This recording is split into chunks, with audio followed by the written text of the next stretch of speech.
if you want abs, just work out your legs. Legs is the biggest muscle you have in your body, so you spend more energy, so it makes all sense. It's all connected. Today was legs and abs. So we start with the legs. We ended up with the abs. We start with the legs. It's like, how can I say, it's a warm-up for the abs. Because when you're doing legs, you're using your abs as well. So at the end, you train your abs. So it's a legs, abs workout, legs, abs session. Abs, we did like a superset, a non-stop set. It's kind of a sequence that I do it. So I work my abs inside out. I start with my transverse. I go for my obliques and my rectus abdominalis. So this is the way I work my abs inside, out.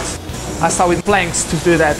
We can do that different types of planks, but the one that I use is called the Superman plank. So it gives you more instability. So it forces you to work more your core, forces you to work more your transverse. That's the best way of squeezing your internal. It's an internal belt that we have. It's a transverse. So that's the way we started. And after that one, I go for side planks, works your obliques.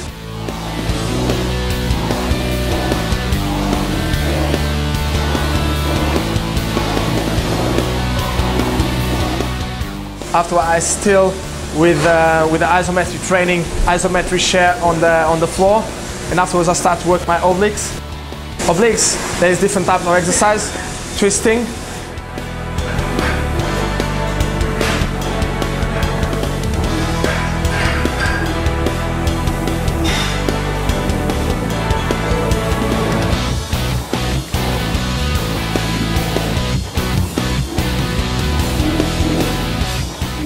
Squeezing on the side, there is many different types. Scissors, so side scissors.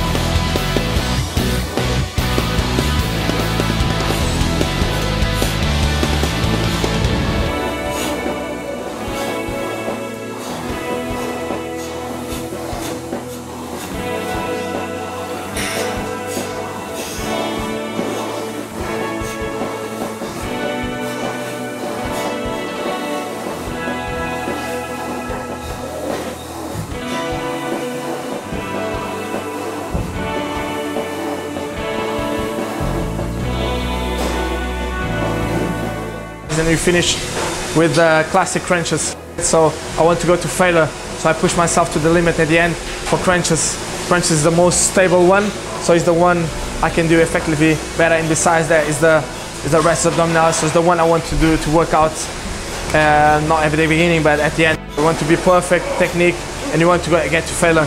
If you do it non-stop, you will find that it's not easy to do.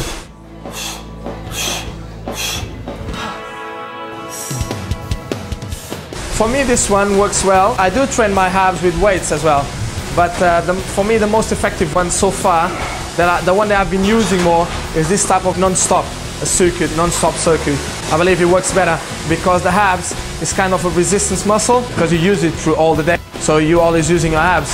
So that's why I think it responds better to this resistance high reps training. Like, it's not the same thing of a biceps or a chest. Of course, you need to have the genetics, but you can go always around. If you don't have the genetics, you need to train and work even harder. So you need to train them more in the kitchen. So what I believe, I always train my abs in the kitchen, but the thing what I believe is all combined: genetics, dieting and training. Of course, if you don't have the genetics, it will be harder. For some people it takes longer, for some people it takes less. So it's up to you how hard you train, how much effort you put in. So about your diet, everything you do, if you focus, if you want something, so just do it. So it might take longer or less, but just go for it.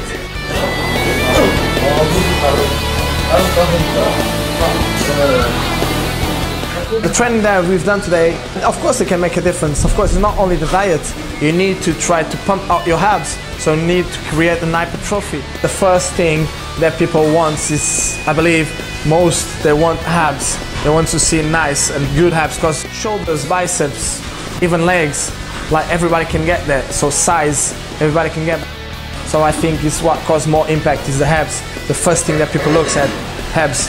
I think middle section is the first one you look at.